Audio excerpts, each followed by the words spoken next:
Assalamu alaikum everyone. Our today's topic is going to be why do we study the lives of the prophets and why does Allah Ta'ala mention them so many times in the Quran?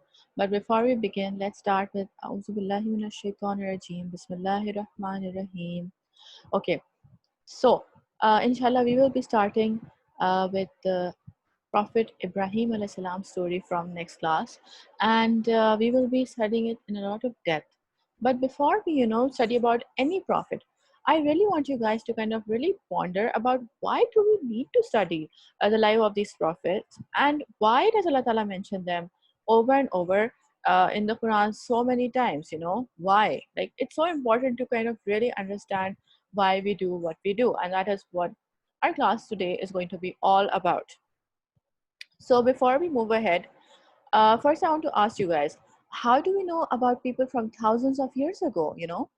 How do you know I'm not making all of this up, or how do you know that some of you said that people told historians, maybe through historians, and some of you said that maybe we know this because the people told the other people, and the other people told their children and their children and then their children.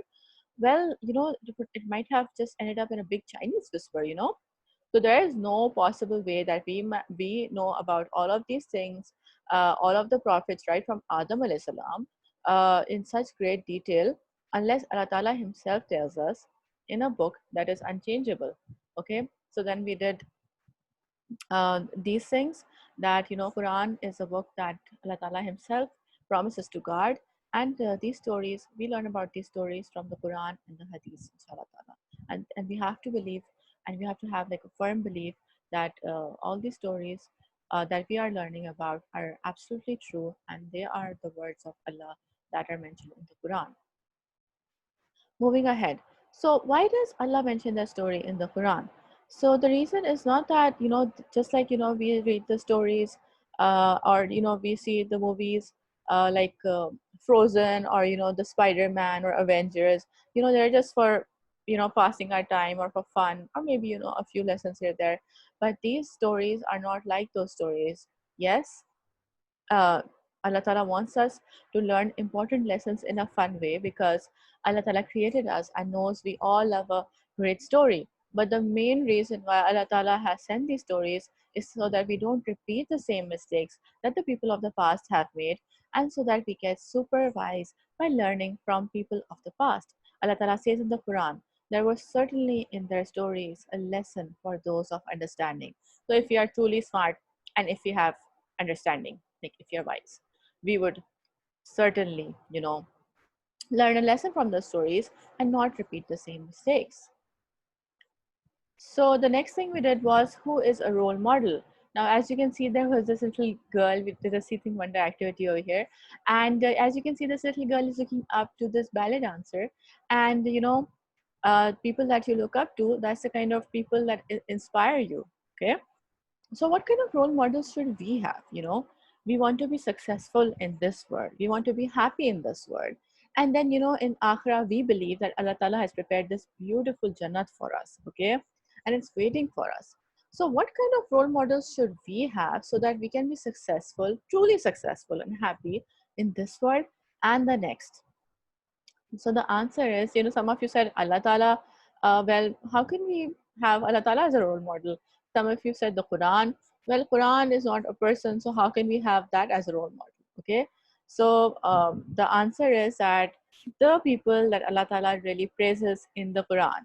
So kind of there is a connection.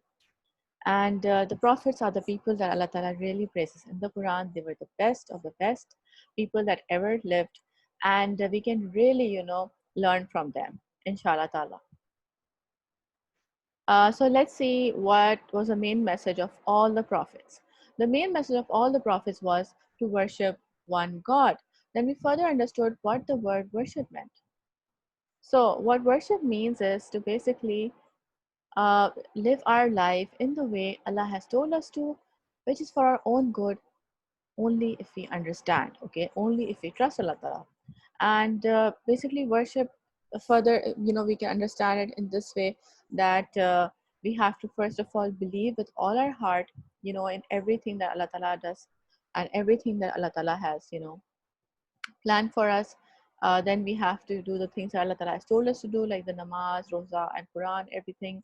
And then, it's about how we treat people, and generally, kind of stay away from the bad things Allah Ta'ala has told us to stay away from, and kind of do the good things, and kind of have the good character that Allah Ta'ala has told us to have.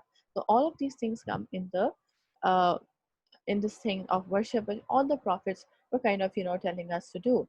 Now if we have random role models that we are looking up to, that's also fine, but we need to like raise up the bar and have better role models. And what better role models can we have other than the prophets, who truly tell us the real purpose of life, and kind of really you know uh, aspire us to be successful in this world and the next.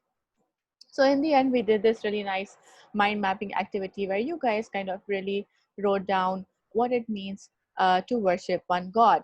And some of you wrote it means not lying to anyone or not cheating in your exams, and being kind to your parents, and praying namaz on time. And all those were absolutely correct. And good job on that. So till next time, take care, Allah Hafiz, and I hope you really understood this concept. Um, which was to why do we study the lives of the prophets. Inshallah, from next class, we will start the topic of Prophet Ibrahim alayhi salam, and I hope you'll really enjoy that.